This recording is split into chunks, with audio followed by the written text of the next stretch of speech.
I feel you, Tom. Try running it. A tough day for everyone in the NFC East except for the Redskins, who played against a struggling Saints defense. Now, according to FPI, the Eagles have the best chance to win the NFC East at 55%, followed by the Giants, 30%, the Redskins, 13%, and the Cowboys have a 2% chance to win the division.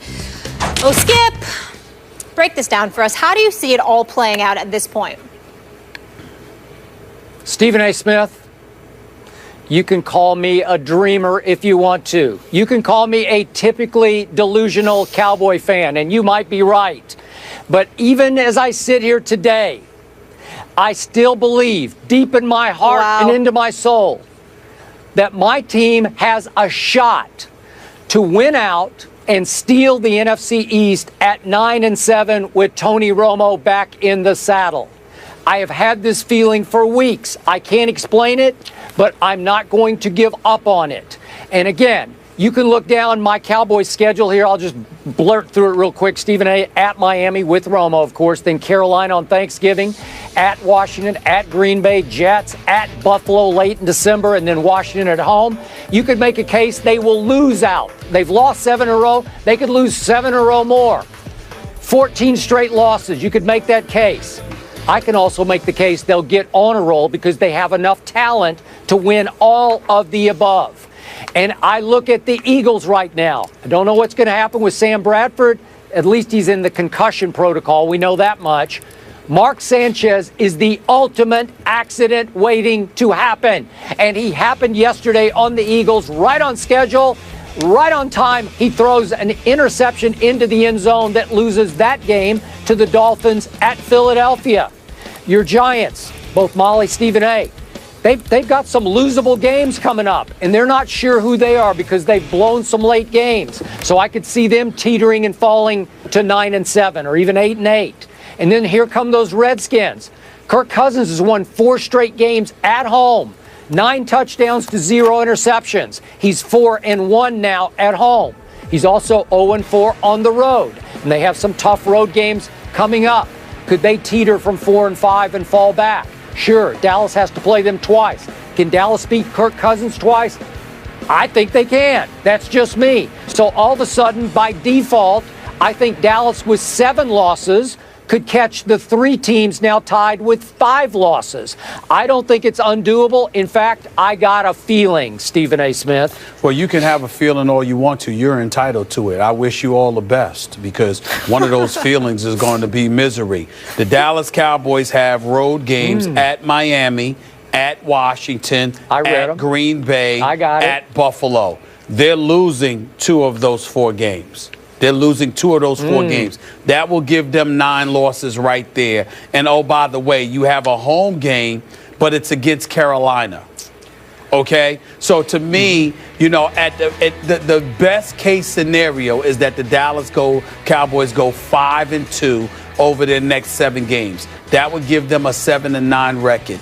I didn't want to say it a bit earlier in the show, but the more I look at the schedule, the more I'm thoroughly convinced it's pretty much over for the Cowboys. Your season is done. I'll say it. I'll go in the opposite direction because I don't see you going 7 straight. I could see you potentially going 5-2, winning a few games that people don't expect you to win, but you're not going undefeated. You're going to lose 2 of these games. I don't know who. You could lose at home to Carolina. You could lose on the road to Green Bay or Washington or Buffalo. It'll be 2 of those 3. You're probably going to end up going 6-10, possibly 7-9. But that's the best to hope for. I think the Giants have the outside shot at winning this. I think the Eagles are still formidable. They can't be sneezed upon because I think that they can put up points and anything could happen. I'm not sold on the Redskins. I know that Kirk Cousins had a field day, but here's all you need to know. According to numerous reports that are out there, if Rob Ryan hasn't been fired yet from New Orleans as their defensive coordinator, he's on the verge of becoming fired.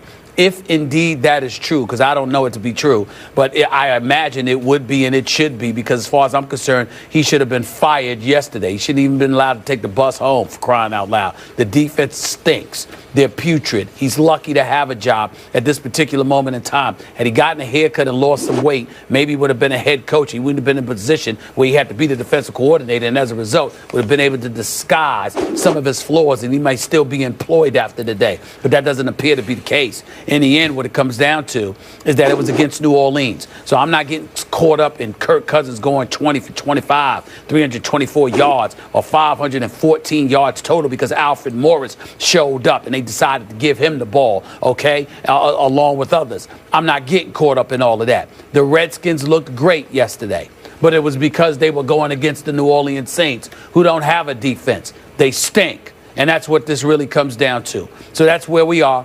And I'm not going to pick the Redskins. I'm certainly not going to pick the Dallas Cowboys. It's going to come down to the Giants and the Eagles. I don't know which one it's going to be, but I know it ain't going to be from the nation's capital, and it ain't going to be from Big D. So is it going to be Mark Sanchez and those Eagles? Is that what you're telling me? I don't know. I can't go there because, I feel the same way about him that you feel. I mean, when he threw the interceptions in the end zone yesterday, I thought about you instantly. I was like, Skip's going to call it the ultimate accident waiting to happen. And he's absolutely right, because that's Mark Sanchez. He just finds a way to mess things up. He just can't help himself. I mean, there's just no other way to slice it. And it's interesting to see Chip Kelly, the boy genius that he is. I love how everybody's talking about Chip Kelly, Skip, and they allow him to lean on, the right plays are being called. It's the execution. That is true. I don't even fault him for that. But here's the caveat, Skip. The execution, or lack thereof, is being committed by players handpicked by him. So if you don't want to blame yourself, Chip Kelly, as the coach, you damn sure need to blame yourself as the de facto GM picking all of these players. It's what you wanted. You got what you wanted. You got what you wanted. So to me, he's definitely culpable in that regard. But the Giants, they're Dr. Jekyll, Mr. Hyde. 1 week they're one way, the next week they're the other way. You can't rely on them. Here's what you can rely upon, though. Neither Philadelphia nor New York is going to lose 9 or 10 games this season. That's the difference.